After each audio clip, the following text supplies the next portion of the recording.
Good morning. I apologize for changing our live lesson. I had something come up that I couldn't avoid, so I am pre-recording it and I will definitely be here at 11 for office hours.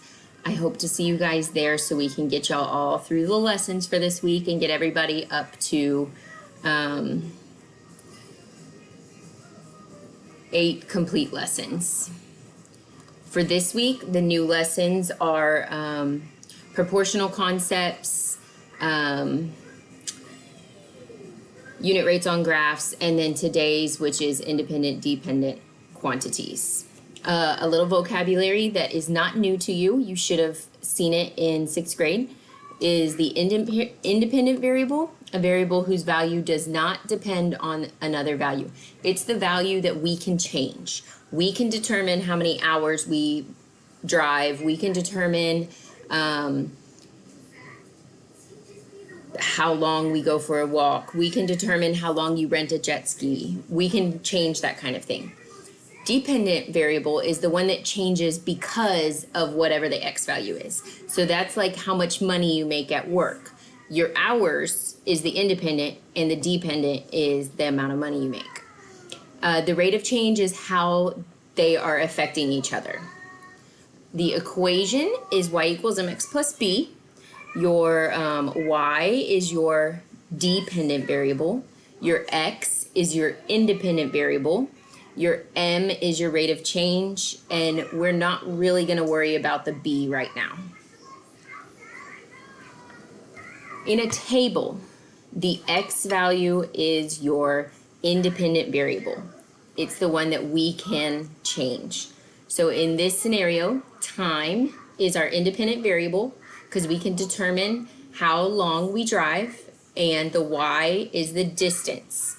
That's our dependent variable. It depends on the time. If you'll look and compare these two, you can divide to figure out how what your m or rate of change is. So let's see. Right here, my y value is 90. So our coordinate would look like 2, 90. So then if I take 90 and divide it by 2, that will give me 45. So our unit rate, aka our rate of change, is 45 miles per hour. And you should always compare it using your units so that you can tell if it makes sense or not. Because if you got 450 miles per hour, that's almost impossible unless you're in a plane.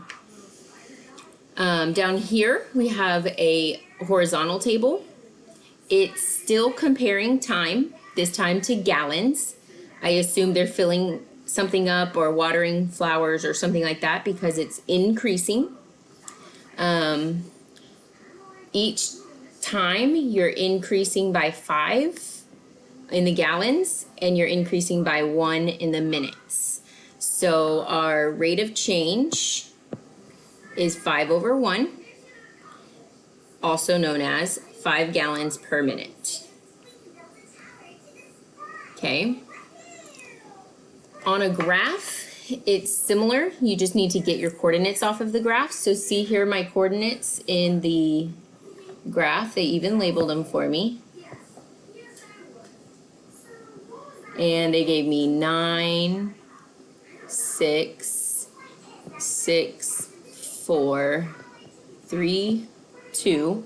And they're comparing x value of time and a y value of laps.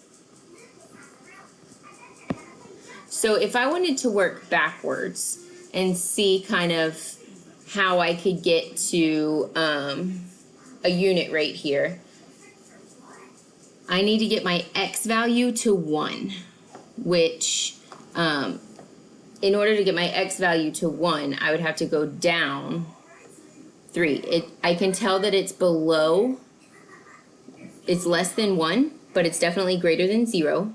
Remember, this is proportional because it's going through the origin. Okay, so to find my unit rate, I can actually simplify any of the fractions. So if I have 4 over 6, I know that both of them can be divided by 2.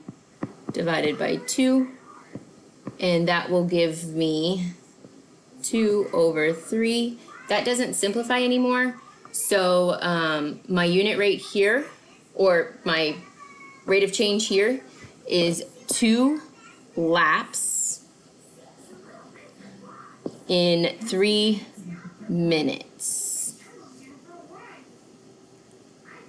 Okay, so we're comparing minutes and laps, and what we can change is our independent variable, which is the 3 minutes. Notice they went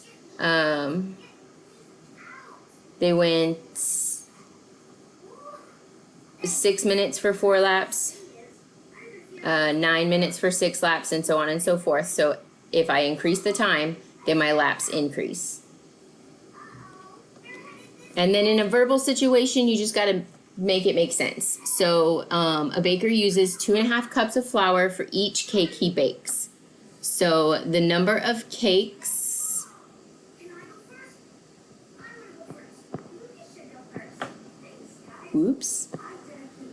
is independent, because you can decide how many cakes you're going to bake. And then the dependent variable is flour, because that depends on how many cakes you bake. So if I need 2.5 for 1, I need 5 for 2, 7.5 for 3, so on and so forth.